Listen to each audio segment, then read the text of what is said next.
After my playthrough of Dune Awakening, here are some no BS major tips that will save you a ton of time and make your life a lot easier. First, right off the bat, water is the most important resource. I know you've already heard it, but early on, making sure you're leveling up your blood extractors when you go to new areas, but also building around areas with plants, whether that's in Haga Basin South, building near plants so you can easily drink them early, or in the second area, the Vermilion Gap areas, building near the Dew plant so that way you can essentially go to the anvil or build a Dew Reaper Mark II and then start gathering water and collecting it in a liter jon this way before you get into water automation down the road. Also carrying small and medium blood bags once you get the chance, preferably carrying probably 2 or 3 of them, and filling them up non-stop so you have water for crafting early and water for your reservation early or when you need it to drink, because you most definitely are. Again, don't be afraid to drink out of your blood bags directly if you need. It doesn't give you the efficient amount of water, but it helps keep you alive. One thing early is make sure you master your spawn points. Your spawn points are specifically at your vehicle once you get them built, at your specific bases through your subfief,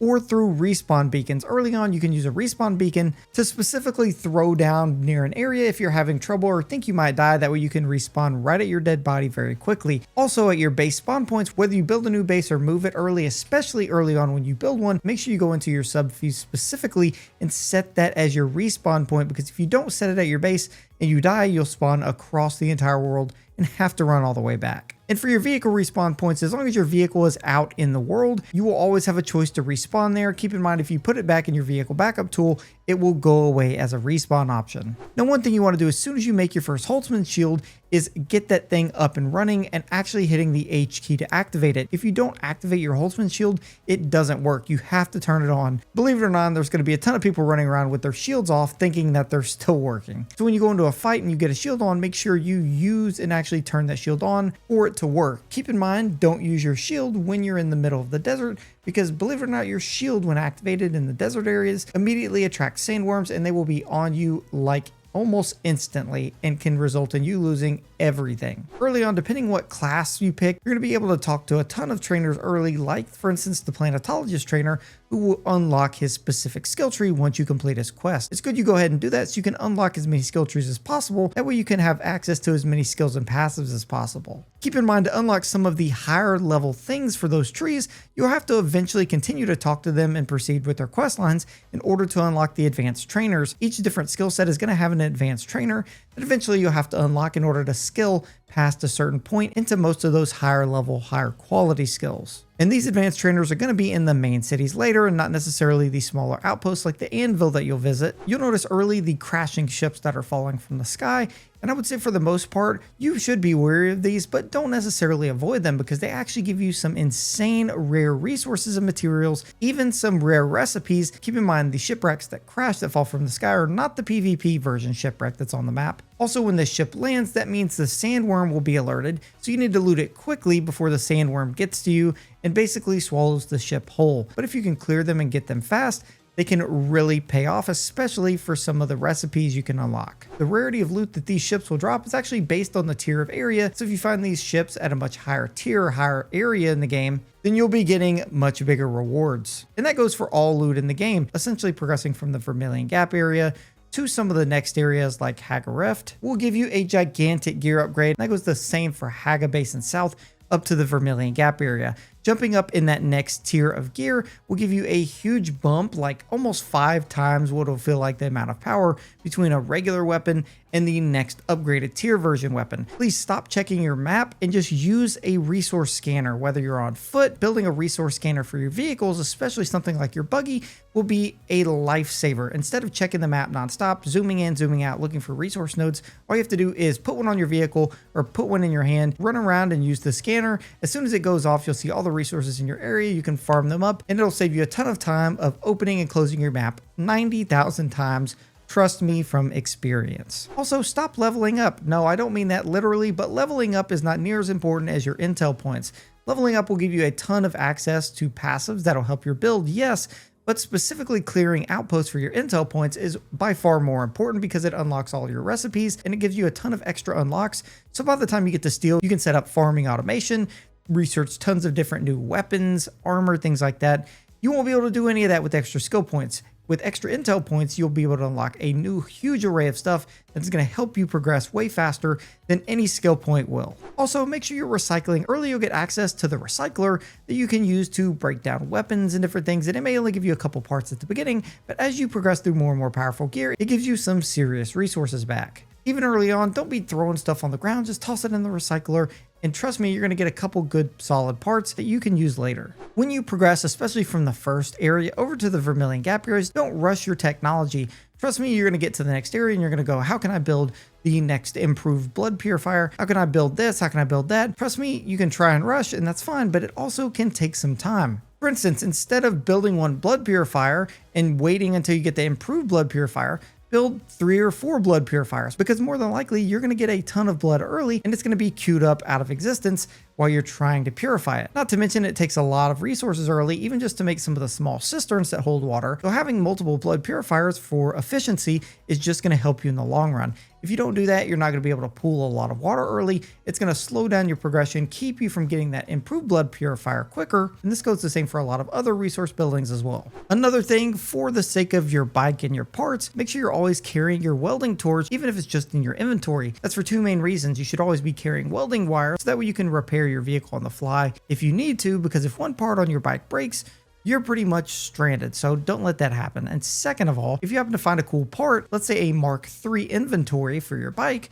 meaning you get more inventory space, and you only have an inventory Mark I on there, if you find it out in the world, you can take the Mark I off of your bike and then put the Mark III inventory spot onto your bike. So you can mix and match parts while out in the open if you find better parts. Along with repairing your vehicle, make sure you're always keeping the torch with you. This also goes the same for crafting, so don't feel the need, if you build a Mark II bike, to build in all Mark II parts. Except for the wheels have to match with one another. One of the resources you will encounter early and completely miss is flour sand. And you're going to notice this because you're going to build your chemical refining station and you're going to need flour sand to build a bunch of different things in this game.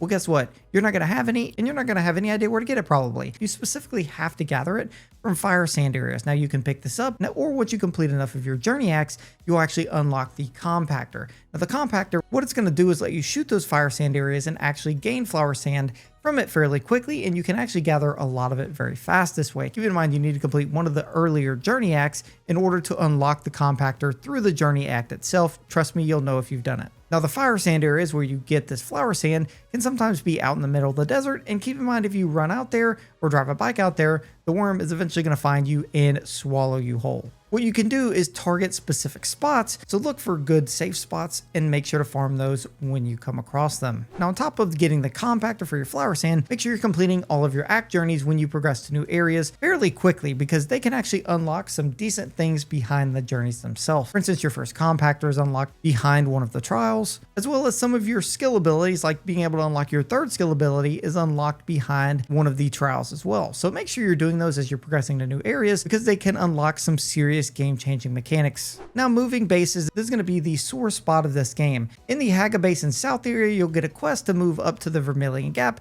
You have to go up there and then abandon your base for the quest.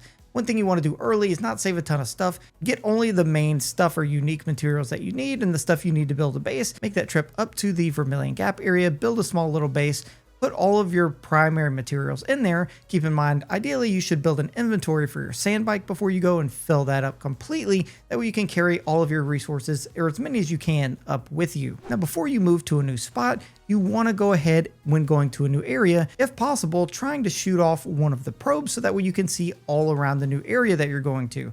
Specifically because you want to target where you're going to build your base. You want to find a spot that's near somewhat of a next area you're going to be to, and also you're going to want to find a good spot that's in proximity to a lot of the things in that area. Also thinking about going to the next area as well, because if you build a base between your new area and the area that you might go to after, you can easily make that transition without having to move and rebuild your base 9 times, and instead only maybe do it 3 or 4 times. Keep in mind when you do move to a new area, you don't want to lose all your stuff. So when you get to a new area, you can definitely just throw down a quick little regular base and then look for a new spot just to avoid things like sandstorms, because if you get hit with a sandstorm while you're moving to the new area, well, sorry, you're just out of luck. The goal should be to unlock the ornithopter, but specifically unlock the buggy, and that's because the buggy is a mining machine. This is going to be your insane resource vehicle, and that's because it gets a mining laser that has increased efficiency, increased yield, for mining resources, and overall it's just the best way to mine. And that's because, again, you can mine in the vehicle itself, never have to get out of it,